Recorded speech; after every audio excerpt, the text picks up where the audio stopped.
मैं डूलियो कॉन्टिनेंट में पहुंचा और मेरा मार्शल सोल था डेथ ब्लैक बो। सिर्फ 14 साल की उम्र में मैं पहले ही लेवल 45 का सोल मास्टर बन चुका था। एक ही तीर से मैंने 1000 मीटर तक फैले बीस्ट टाइड को बर्फ में जमा दिया। कल मैं स्वयं 9 ट्रेजर ग्लेज टाइल सेट जाऊंगा। वे मेरे पूरे साधना संसाधनों की जिम्मेदारी उठाएंगे। लोग कहते थे मैं एक राक्षस हूं, और वे सही कहते थे, क्योंकि मेरी स्पिरिचुअल सी में 3000 रक्तिम आंखें तैर रही थीं। हर एक आंख इस सड़े गले संसार को चुपचाप निहार रही थी। मैंने पूरी तरह काले रंग का वो विशाल धनुष उठाया। उसी क्षण पूरा स्टारडू फॉरेस्ट कांप उठा। 300 कदम दूर बीस्ट टाइड उफनती हुई मेरी ओर बढ़ रही थी। हजारों साल पुराने सोल बीस्ट की गर्जना प्राचीन भूमि को चकनाचूर कर रही थी। इसी समय निंग टियान की 7 ट्रेजर ग्लेज्ड टाइल पगोड़ा अभी अभी अपना पहला सपोर्ट स्किल सक्रिय कर पाई थी, और वू फेंग के रेड ड्रैगन की अग्नि अभी उसकी हथेली में ही इकट्ठी हो रही थी। मानो समय धीमा पड़ गया हो। धनुष की डोरी खींची। जैसे ही उंगलियां छूटी, सफेद ड्रैगन जैसी चमकती एक बर्फीली तीर जमीन से सटकर आगे निकल गई। जहां जहां वो गुजरी वहां सब कुछ जम गया। उड़ते हुए पक्षी आसमान में ही ठहर गए। दौड़ते हुए जानवर उसी मुद्रा में जम गए। डूलियो कॉन्टिनेंट की शाम हल्की ठंडी थी। मैं उस उजड़े हुए गांव के सामने खड़ा था। कुछ ही समय पहले यहीं एक भयावह नरसंहार हुआ था। मैं इस पूरे गांव का एकमात्र जीवित बचा व्यक्ति था।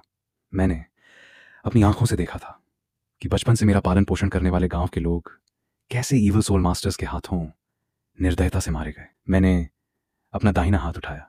उसमें एक काला धनुष था।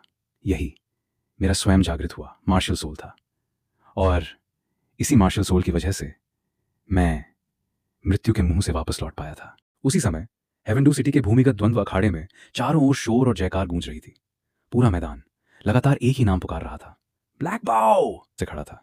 मेरे सामने ढाल मार्शल सोल वाला एक विशालकाय आदमी खड़ा था। वो भारी सांसें ले रहा था। उसके शरीर की नसें तक उभर आई थीं। स्पष्ट था कि वो अभी अभी एक कठिन लड़ाई लड़कर आया था। अपनी सांसें थोड़ी स्थिर करने के बाद उसने मेरी ओर देखा और आह भरते हुए कहा, वाकई तुम ब्लैक बो कहलाने के योग्य हो। अगला तीर अगर तुम उसे रोक सके तो मैं हार मान लूंगा।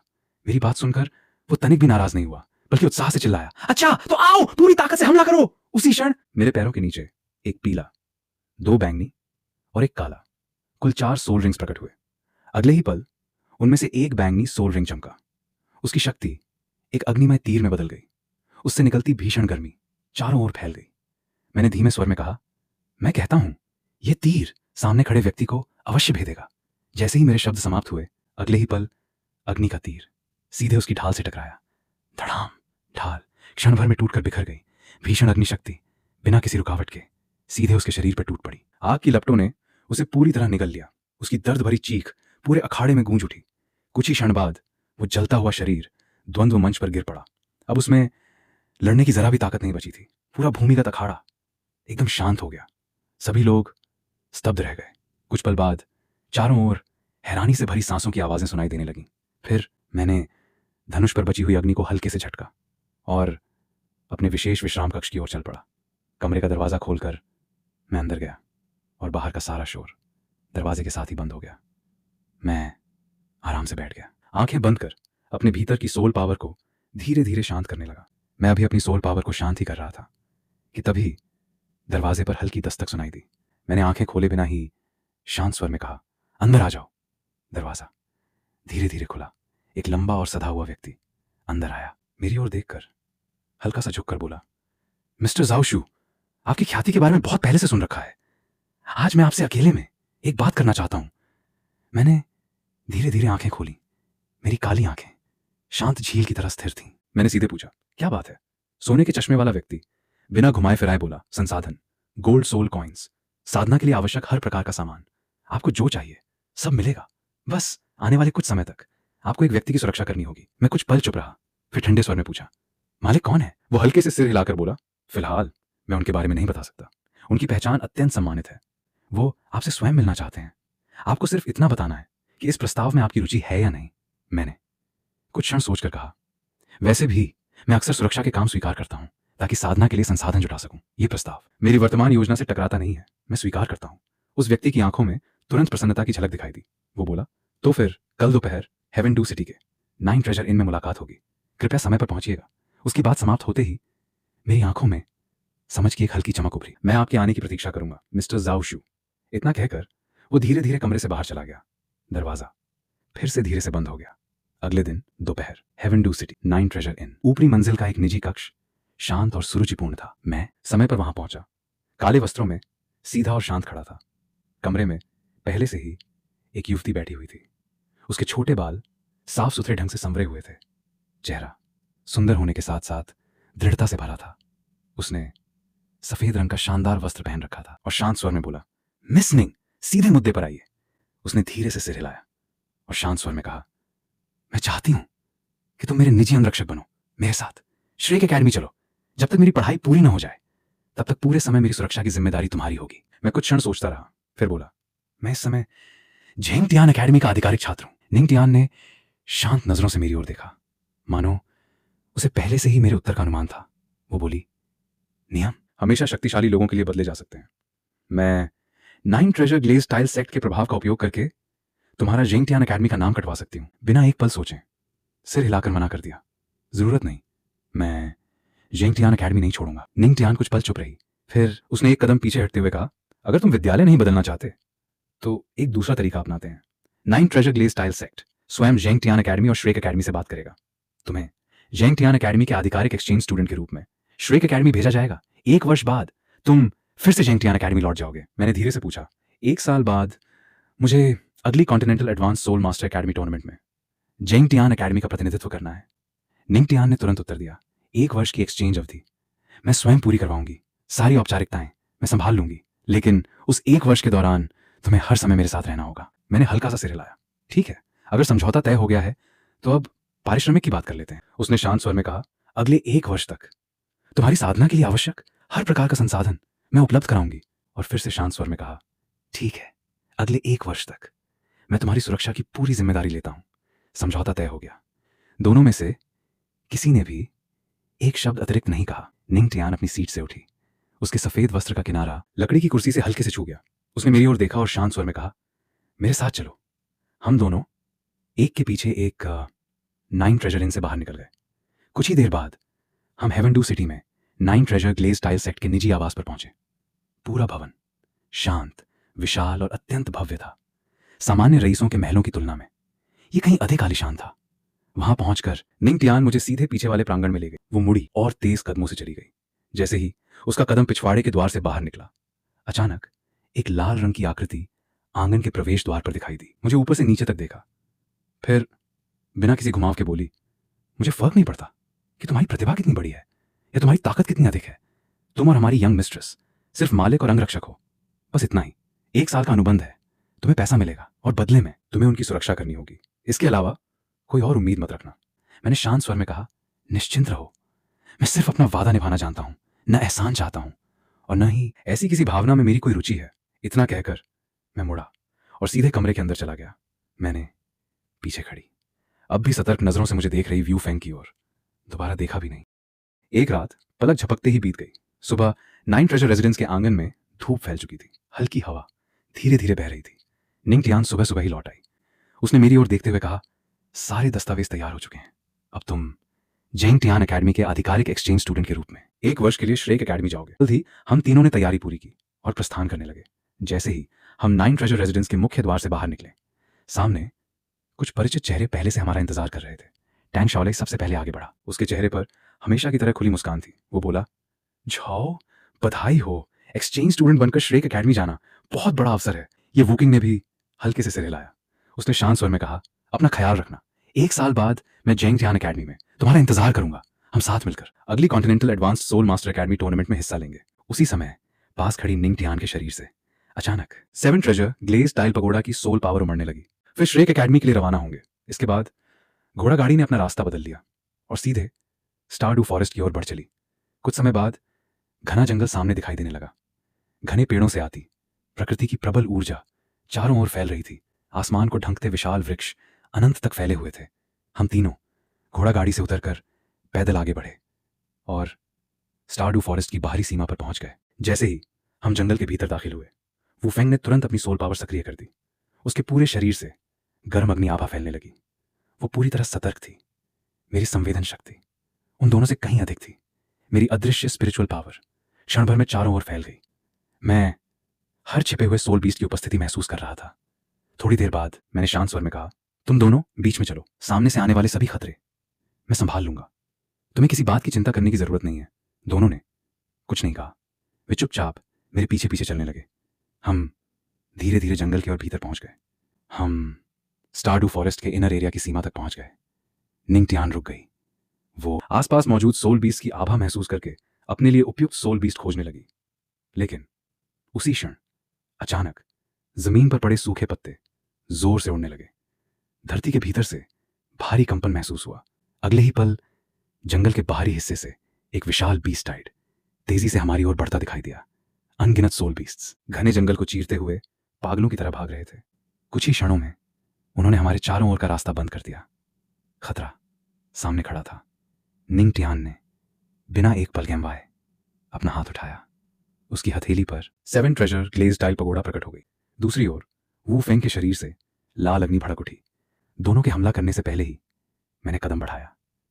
मैंने बिना किसी झिझक के अपना काला धनुष बुला लिया। अगले ही क्षण मेरे पैरों के नीचे एक पीला, 2 बैंगनी और एक काला 4 सोल रिंग्स प्रकट हुए। फिर उस काले 10,000 ईयर सोल रिंग से नीली बर्फ जैसी चमक निकली। वो शक्ति धीरे धीरे एक पारदर्शी बर्फीले तीर में बदल गई। मैंने धनुष की डोरी छोड़ दी। नीले रंग का वो बर्फीला तीर सीधे बीस्ट टाइड के बीचों बीच जा गिरा। चटाक चटाक बर्फ जमने की आवाज चारों ओर गूंज उठी। जहां तीर गिरा वहीं से हल्की नीली ठंडी ऊर्जा तेजी से फैलने लगी। कुछ ही क्षणों में लगभग 1 ली के दायरे का पूरा जंगल सफेद बर्फ की दुनिया में बदल गया। जो सोल बीस्ट्स कुछ पल पहले पागलों की तरह दौड़ रहे थे, वे सभी उसी जगह बर्फ की मूर्तियों में बदल गए। निंगटियान वहीं स्तब्ध खड़ी रह गई। उसके हाथ में 7 ट्रेजर ग्लेज टाइल पगोड़ा की छाया धीरे धीरे गायब हो गई। उसकी आंखों में अविश्वास साफ दिखाई दे रहा था। वू फेंग भी वहीं जड़ होकर खड़ी रह गई। शांत भाव से अपना धनुष नीचे कर लिया।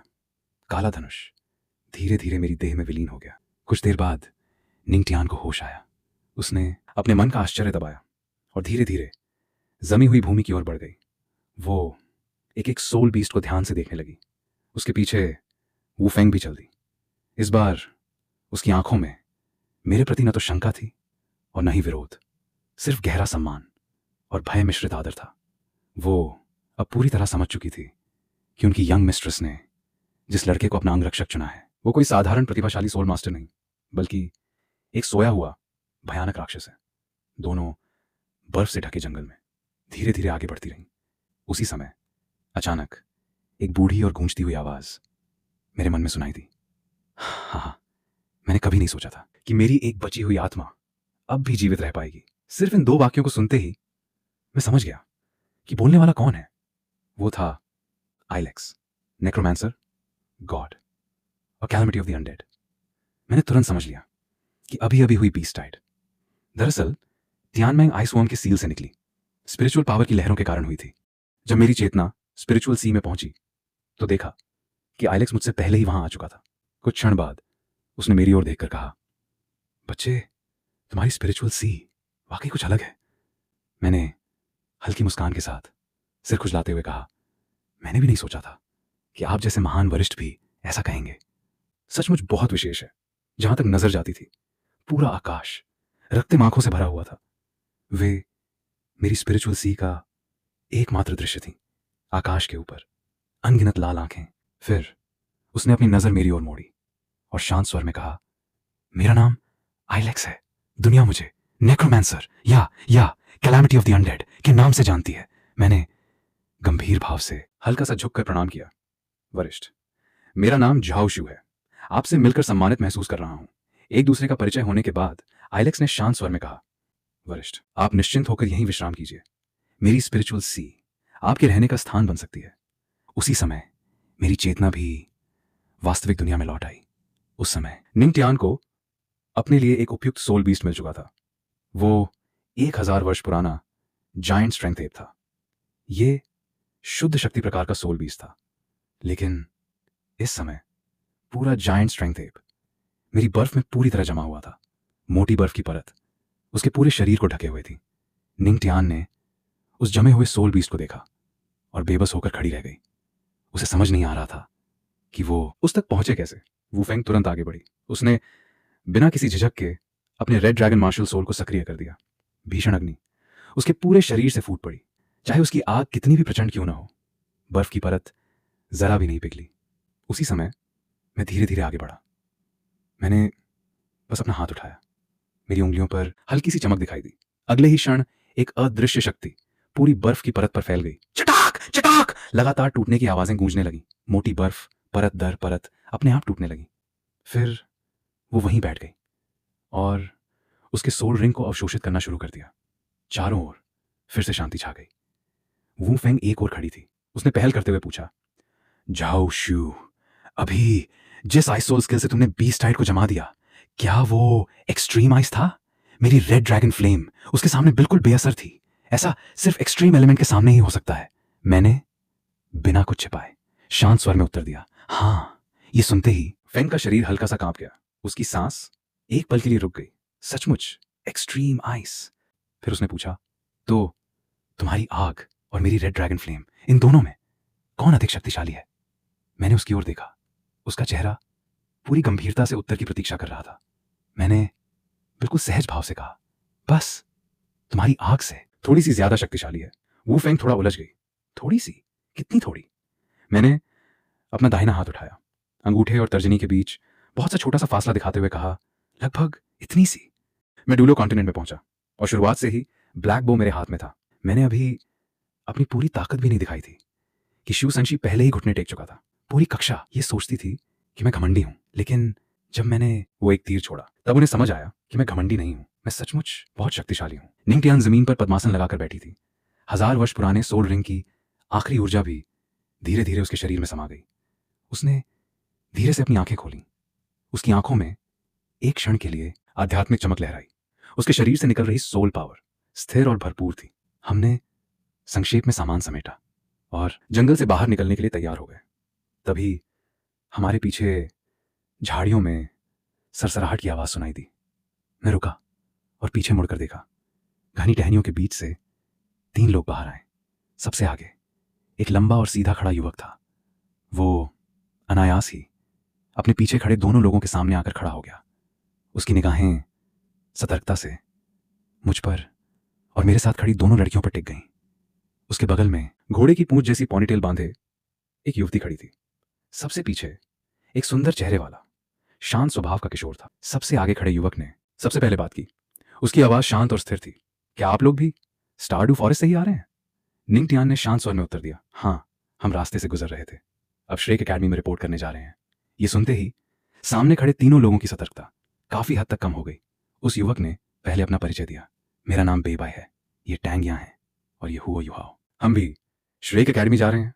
इसके बाद हमारी ओर से निंगटियान और वू फेंग ने भी एक एक करके अपना परिचय दिया। निंगटियान ने भी कोई आपत्ति नहीं की। हम तीनों मुड़कर आगे बढ़ गए। मुझे साफ महसूस हो रहा था कि पीछे खड़े तीनों लोगों की निगाहें अब भी मेरी पीठ पर टिकी हुई थी। विशेषकर हुओ युहाओ की स्पिरिचुअल पावर पूरी तरह सिमट गई थी। उसी क्षण हुओ युहाओ की स्पिरिचुअल सी में आराम से सो रहा टियानमेंग आइसवर्म अचानक जाग उठा। उसके भीतर अत्यंत गहरा सदमा फैल गया। उसकी भावना पूरे स्पिरिचुअल सी में लहर की तरह फैल गई। ये 10 लाख वर्ष पुराना स्पिरिचुअल सोल बीस्ट था। अपनी अनुभूति के माध्यम से उसने मेरे आसपास तैरती हुई अनगिनत रक्तिम विशाल आंखों को देख लिया था। स्पिरिचुअल वर्ल्ड और वास्तविक दुनिया के बीच की सीमा पार करके टियानमेंग आइसवर्म ने भय के साथ महसूस किया। अपने 10 लाख वर्ष पुराने स्पिरिचुअल ओरिजिन पर नियंत्रण मानो किसी अदृश्य शक्ति से प्रभावित हो रहा था। वो तुरंत पूरे स्पिरिचुअल सी को बंद कर दिया। उसकी आवाज डर से कांप रही थी। उसने बार बार हुओ युहाओ को चेतावनी दी, उस ज़ोउशु नाम के राक्षस से जितना हो सके उतना दूर रह। कुछ समय बाद हम श्रेक एकेडमी के मुख्य द्वार पर पहुंचे। देश विदेश से आए असंख्य युवक और युवतियां मुख्य प्रवेश द्वार के सामने भीड़ लगाए खड़े थे। सबने अलग अलग अकादमियों की वर्दी पहन रखी थी। हर चेहरे पर उत्साह और हल्का तनाव साफ दिखाई दे रहा था। नई छात्र पंजीकरण की प्रक्रिया बहुत तेजी से पूरी हो गई। निंगटियान और वू फेंग दोनों ही असाधारण प्रतिभाशाली थीं। ऊपर से वे 9 ट्रेजर ग्लेज टाइल सेट की प्रतिनिधि भी थीं। इसलिए सारी प्रक्रिया बिना किसी रुकावट के पूरी हो गई। सीधे आउटर कोर्ट के डायरेक्टर के कार्यालय की ओर चल पड़े। कार्यालय के भीतर एक मध्यम आयु का व्यक्ति बैठा था। उसने धूसर सफेद रंग का लंबा चोगा पहन रखा था। नियमों के अनुसार उसने निंगटियान की जानकारी जांची। इसके बाद उसने मेरे एक्सचेंज स्टूडेंट होने की पुष्टि की उसने शांत और औपचारिक स्वर में कहा, तो तुम वही एक्सचेंज स्टूडेंट हो? जाओस्यू अकेडमी को जेंगटियान अकेडमी की आधिकारिक सूचना पहले ही मिल चुकी है। अगले 1 वर्ष तक तुम 4th ईयर क्लास 1 के साथ सामान्य छात्र की तरह पढ़ाई करोगे। इसी समय निंगटियान ने कहा, मैं चाहती हूं कि उसे न्यू स्टूडेंट डॉर्मेट्री में रखा जाए। उस व्यक्ति ड्यू वाइलुन ने हल्का सा ठहर कर एक बार मुझे और निंगटियान को देखा। कुछ क्षण सोचने के बाद उसने एक चाबी निकाली, कमरे का नंबर लिखकर वो चाबी मुझे दे दी। उसने हाथ हिलाकर कहा, तुम लोग जा सकते हो। हम कार्यालय से बाहर निकल आए। निंगटियान मुझे साथ लेकर शिक्षण भवन और प्रशिक्षण मैदानों के बीच से गुजरी। रास्ते भर वो मुझे आउटर कोर्ट का पूरा नक्शा समझाती रही। कुछ देर बाद हम न्यू स्टूडेंट डॉर्मेट्री के सामने पहुंच गए। निंगटियान ने सामने खड़ी धूसर सफेद इमारत की ओर देखा, फिर सहज स्वर में बोली, तुम्हारा कमरा दूसरी मंजिल पर है। तीसरी मंजिल से ऊपर लड़कियों का डॉर्मेट्री है, वहां मत जाना। मैंने चाबी ले ली। प्रवेश द्वार के पास एक वृद्ध व्यक्ति बैठा था। उसके बाल और दाढ़ी पूरी तरह सफेद थे, चेहरे पर शांत भाव था। मैं उसके सामने से गुजरा। उसके होंठ हल्के से हिले। बहुत धीमी आवाज में उसने बुदबुदाया, अजीब, सचमुच ये लड़का साधारण नहीं है। यहां तक कि मुझे भी इसके भीतर एक अनजाना सा असामान्य एहसास महसूस हो रहा है। मेरे कदम बिना रुके सीधे दूसरी मंजिल की ओर बढ़ते रहे। कमरा 211। कमरा बड़ा नहीं था, लेकिन दक्षिण दिशा की खिड़की से दोपहर की धूप पूरे कमरे में फैल रही थी। मैंने आंखें बंद की और ध्यान में डूब गया। मेरे शरीर के भीतर सोल पावर धीरे धीरे संतुलित गति से बहने लगी। लेवल 45 का अवरोध लगभग पूरी तरह ढीला पड़ चुका था। मैंने अपने मन में 5वें सोल स्किल की दिशा पर दोबारा विचार करना शुरू किया। शुरुआत में मैंने डार्क एट्रीब्यूट के बारे में सोचा था, लेकिन अगले ही पल मैंने वो विचार छोड़ दिया। अगले दिन सुबह सुबह मैंने साधना समाप्त की और डॉर्मेट्री से बाहर निकल आया। बाहर निंगटियान और वूफेंग पहले से ही मेरा इंतजार कर रही थी और श्रेक सिटी के मुख्य क्षेत्र में स्थित 9 ट्रेजर पवेलियन पहुंचे। पहचान की पुष्टि, पंजीकरण और संसाधन प्राप्त करने की पूरी प्रक्रिया बहुत सहजता से पूरी हो गई। नए सत्र का दिन आ गया। आउटर कोर्ट फिर से जीवंत हो उठा। सुबह की धूप पूरे एकेडमी पर फैल रही थी। कई दिनों से शांत पड़ा आउटर कोर्ट एक बार फिर छात्रों की चहल पहल से भर गया। फिर मैं पीछे की ओर खिड़की के पास खाली सीट पर जाकर बैठ गया। मंच पर खड़े मध्यम आयु के कक्षा अध्यापक ने मेरी ओर देखा, ये सुनिश्चित करने के बाद कि मैं नया एक्सचेंज स्टूडेंट हूं। उन्होंने हाथ उठाकर पूरी कक्षा को शांत किया, फिर बोले, सभी छात्र ध्यान दें। आज हमारी कक्षा में एक नए छात्र का स्वागत कीजिए। इनका नाम जाओस्यू है। ये जेंगटियान अकेडमी से आए हैं।